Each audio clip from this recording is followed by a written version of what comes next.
আপনারা একটি হরোস্কোপ দেখতে পাচ্ছেন। এই হরোস্কোপের যে প্রশ্নকর্তা তিনি প্রশ্ন করেছেন যে তিনি জব কবে পাবেন? জব পেতে সমস্যা হচ্ছে। ওনার নাম হচ্ছে অভিজিৎ। তো ওনার হরোস্কোপ নিয়ে আমি এখন আলোচনা করব।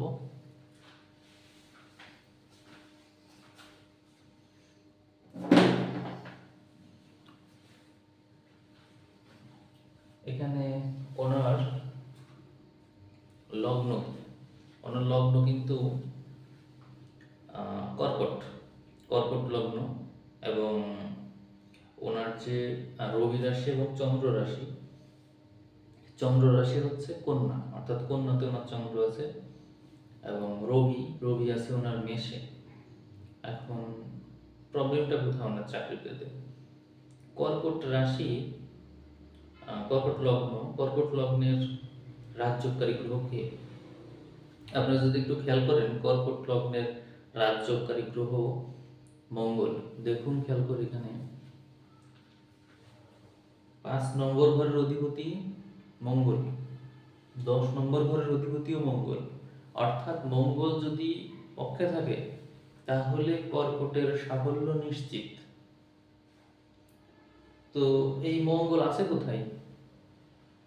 ষষ্ঠে আছে, 6 নম্বর ঘরে। এইটা কিন্তু ওনাকে সংঘর্ষ এনে দিল। অর্থাৎ মঙ্গল কিন্তু অনেক ভালো ঘরে থাকতে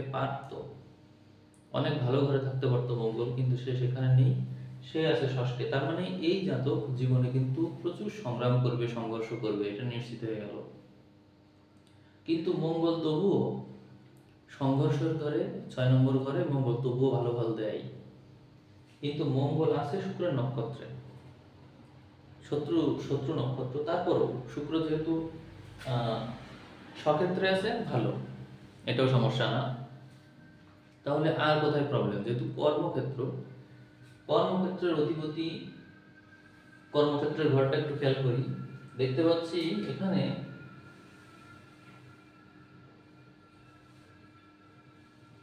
এখানে রবি কিন্তু অত্যন্ত উচ্চ একটা স্থান নিয়ে আছে। রবি অত্যন্ত উচ্চ স্থান।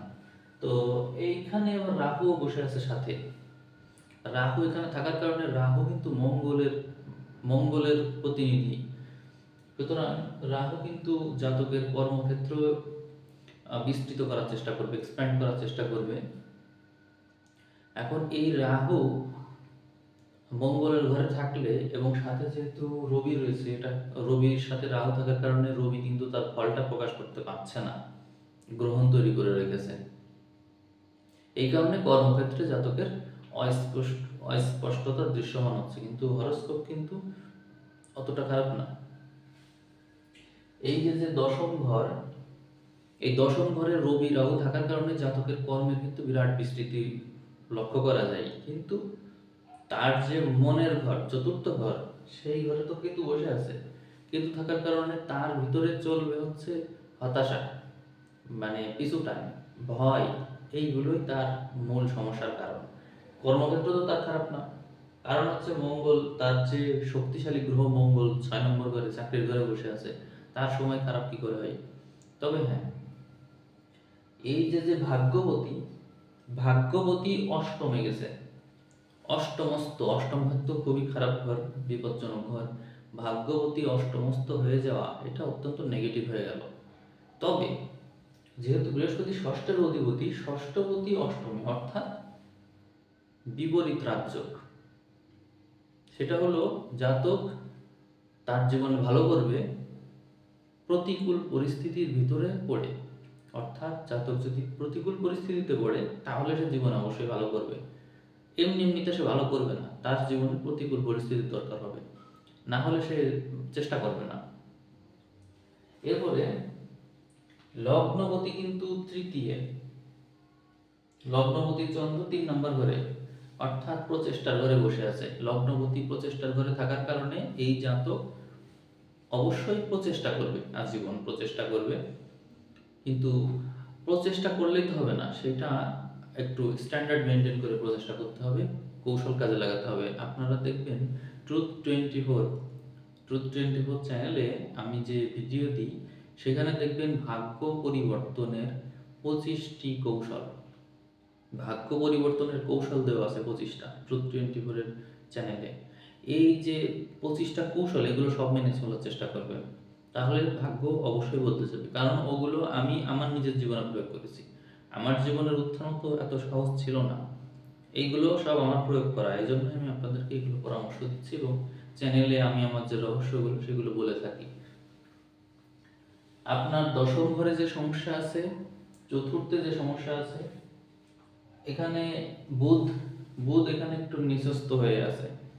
আপনার যে তৃতীয় পতি, প্রচেষ্টার অধিপতি বুধ, সে কিন্তু নবমে গিয়ে নিচস্থ আছে। যদিও ঘরটা ভালো, কিন্তু বুধ ওখানে দুর্বল হয়ে যায়।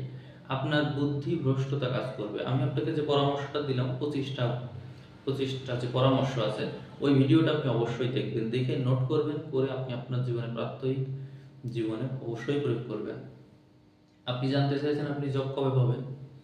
আপনার মূল সমস্যা হচ্ছে এইখানে অষ্টম ঘরে শনি বসে আছে। এখন অষ্টমপতি অষ্টমেই আছে। এখন শনি যদি এখানে বসে থাকে, তাহলে বৃহস্পতি তো এখানে এমনিতেই দুর্বল, এখানে শনি থাকলে তো বল আরো কমে যাবে।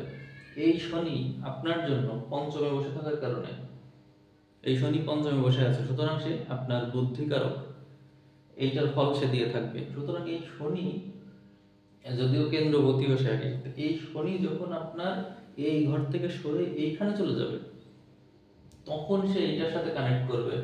কারণ হচ্ছে এই যে দেখেন, বুধ কিন্তু এখানে রয়েছে এবং চন্দ্র কিন্তু এই লাইনেই রয়েছে, এবং চন্দ্র হচ্ছে লগ্নপতি। ওই সময়ে আপনি আপনার সম্পূর্ণ প্রচেষ্টাটা করতে পারবেন। এই নক্ষত্রে যখন শনি আসবে বা এই ঘরে আসবে, শনির এখানে আসতে সময় লাগবে 2025 সালের জুন মাস। এই সময় থেকে আপনার চাকরির সময় শুরু, কিন্তু আপনার চাকরি পেতে লেট হবে, একটু দেরি হবে, কিন্তু পাবেন। আপনার প্রচেষ্টা বলটা দরকার, খুবই জরুরি। আমি যে পরামর্শগুলো দিয়েছি, পরামর্শ সংক্রান্ত আমার চ্যানেলে, ট্রুথ 24 চ্যানেলে যা কিছু আছে পরামর্শ সংক্রান্ত, অবশ্যই দেখবেন এবং সবগুলো ফলো করবেন। তাহলে অবশ্যই আপনি চাকরি তো পাবেনই, আপনার তো ভালো চাকরি রয়েছে, কিন্তু আমি জানি না যে আপনি কী ধরনের ভুল পদক্ষেপ নেন, কী ধরনের ভুল আপনি করেন, যার জন্য আপনার চাকরি পেতে এত দেরি হচ্ছে। এত দেরি তো হওয়ার কথা না, বা এত ভোগান্তির কথা না।